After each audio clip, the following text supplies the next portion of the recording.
INA Podcast.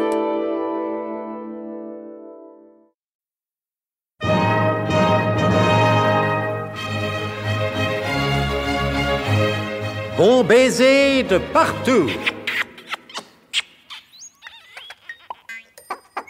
Une émission secrète de...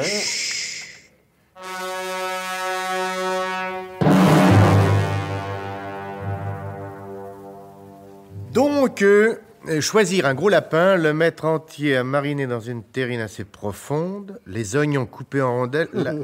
Mais qu'est-ce que c'est que ça? Non, mais c'est pas le résumé des épisodes précédents de notre feuilleton, ça. Vous vous êtes moqué de moi l'autre jour quand j'ai lu les cours de la bourse. Oh, c'est bien fait. Enfin, je comprends pas comment ça s'est passé. Avant d'entrer dans le studio, j'avais en main le résumé des épisodes précédents. Je l'ai posé sur la table, là. Et maintenant, c'est la recette de la terrine de lapin. Elle est sans doute fort utile pour des milliers de ménagères, mais je crains qu'elle ne serve pas à grand-chose pour les auditeurs désireux de suivre les nouvelles aventures du colonel Hubert de Guerlain. Ouais. C'est vous qui avez changé ce papier pour me ridiculiser. Oui. Ben, j'ai pas peur du ridicule et je l'ai prouvé, d'ailleurs. Ce n'est pas moi, mon cher José, non. C'est un coup des frères Fauderche. Les frères Fauderche? Oui, les grands spécialistes de l'embrouille. Et dans quel but? Mais un but typiquement Fauderche. Ben, c'est-à-dire, expliquez-vous. Allez savoir, le mieux n'est-il pas de surprendre la conversation des deux frères Jules et Raphaël Fauderche, présentement installés dans la discrète arrière-salle d'un estaminet proche de la piscine, c'est-à-dire non loin du boulevard Mortier. Et vous croyez que nous allons en apprendre davantage en écoutant cette conversation? Bon, rien n'est moins sûr, mais ce sera du moins l'occasion de faire connaissance avec ces deux intéressants jeunes gens. Alors, qu'est-ce que tu penses de tout ça, Raphaël? Je pense comme toi, Zul.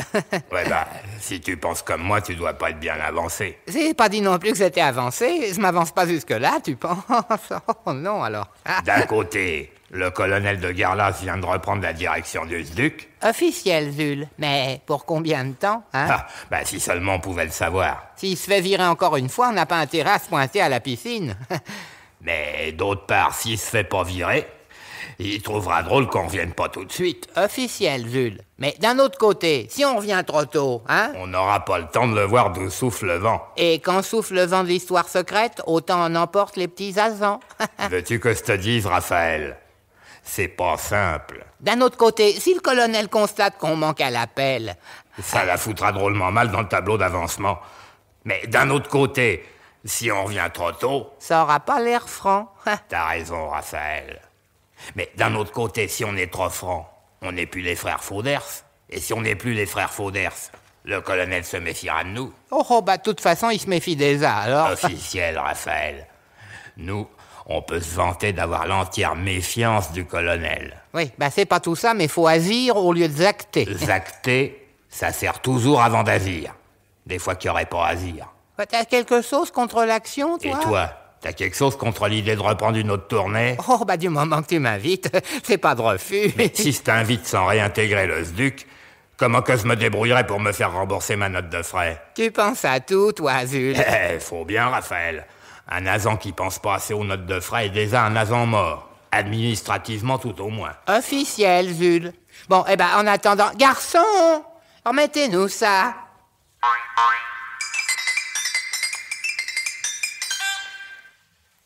Pourquoi interrompre aussi brusquement la conversation des frères Fauderche?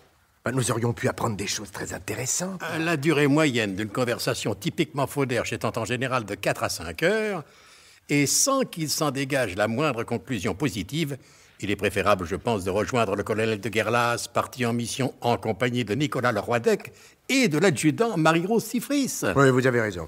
En précisant que sur le chemin qui doit les mener à Bourg-en-Bresse, ils ont rencontré un curieux individu, de toute évidence chinois, et qui, malgré son épouvantable accent, prétend au nom bien français de Sostène Vauroulet, étudiant en sociologie.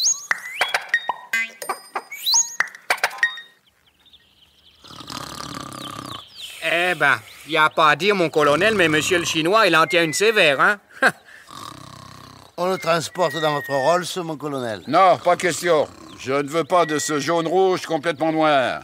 Vous pensez que c'est un rouge, mon colonel? C'est ce qui m'a semblé comprendre en écoutant son discours. Vous comprenez le chinois, mon colonel? Non, Tifris, mais j'ai distingué à plusieurs reprises le nom de Mao Tse-tung. C'était peut-être pour l'engueuler, mon colonel. Très juste, mon brave Nicolas. Mais qu'il vienne de Pékin ou de Formose, je ne tiens nullement à le voir cuver son vin en ma compagnie. Vous le prendrez avec vous dans la 2 chevaux de protection. Bien, mon colonel. Petit-fils, aidez-moi, je vous prie. Oh, laissez-moi faire, monsieur le Wadek. Et hop, et voilà. Je te le chasse sur mon épaule comme un vulgaire paquet de canne à sucre. Doucement, petit-fils, doucement. Hein. Pensez maintenant que les Chinois, ils ont des fusées.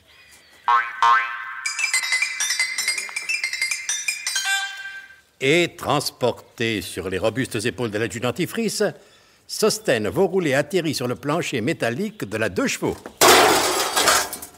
Oui, c'est sa tête qui a porté comme ça. Oh, vous en faites pas, monsieur le Wadek. Les Chinois, ils ont la tête beaucoup plus dure que la tôle des 2 chevaux. Non, c'est rien. Il y a juste une bosse. Une bosse? Dans la voiture, pas dans le chinois. Oh. Non, non, écoutez-le là, tout va bien. C'est bizarre, hein. Comment ça se fait que la voiture ne démarre pas? C'est pas étonnant, monsieur le Wadek. Vous avez pas mis le moteur en marche. J'ai pas mis le moteur en Mais marche. non, ce que vous entendez, c'est pas le moteur, c'est le chinois. C'est le Chinois? Eh oui. Vous avez pourtant raison, mon brave petit Fris. Ah, je mets le moteur en marche. Eh ben, comme ça, avec le moteur et le Chinois, on s'entend plus du tout. On se croirait dans un Boeing pendant le point fixe. Eh, petit Fris. Petit Fris, qu'est-ce qui vous prend? Je m'assoupissais, monsieur le Wadek. Une petite sieste après le repas, ça n'a jamais fait de mal à personne. Surtout que sans quitter les limites du raisonnable, nous avons éclusé quand même quelques bouteilles, hein. Il fallait bien donner le change à monsieur le Chinois. Alors, mollement bercé par le ronronnement du moteur et du Chinois, je m'assous. Oh, pissez, monsieur le Wadek. Ouais, vous vous assoupisserez plus tard. Ce n'est pas le moment. Faut ouvrir l'œil, et le bon. Pourquoi faire, monsieur le Wadek, puisque c'est vous qui conduisez? Adjudant Tifris, ne m'obligez pas à faire un rapport au colonel, ça me désobligerait. Du cran, que diable. Ce n'est pas pour quelques malheureuses petites bouteilles. Oh, vous avez raison, monsieur le Wadek, seulement. J'aurais dû reprendre un du digestif, ça m'aurait tenu réveillé. Oh, que vous avez vidé 2 bouteilles de chartreuse, à vous tout seul. Mais c'est de la liqueur pour dames, ça. Non, je parlais d'un vrai coup de oued. Du bon vieux rhum de la Guadeloupe, qui est supérieur à celui de la... Je sais, Tifris, je sais. Attention, le colonel vire à gauche. Et qu'est-ce que vous voulez que ça me fasse, monsieur Nicolas? C'est pas moi qui conduis. La Rolls du colonel venait en effet de s'engager dans un chemin infiniment plus vicinal que départemental. Et bientôt s'immobilisait devant un long bâtiment à l'allure délabrée.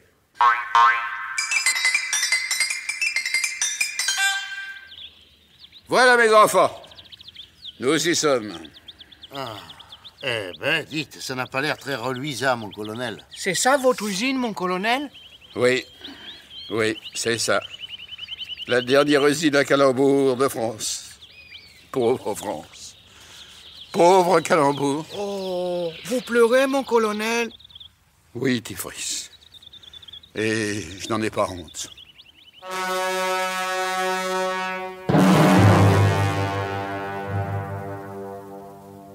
L'état de délabrement dans lequel se trouve la dernière usine à Calembour de France justifie-t-il les larmes du colonel Hubert de Guerlas? Je crains fort que vous ne l'appreniez jamais au cours des épisodes suivants.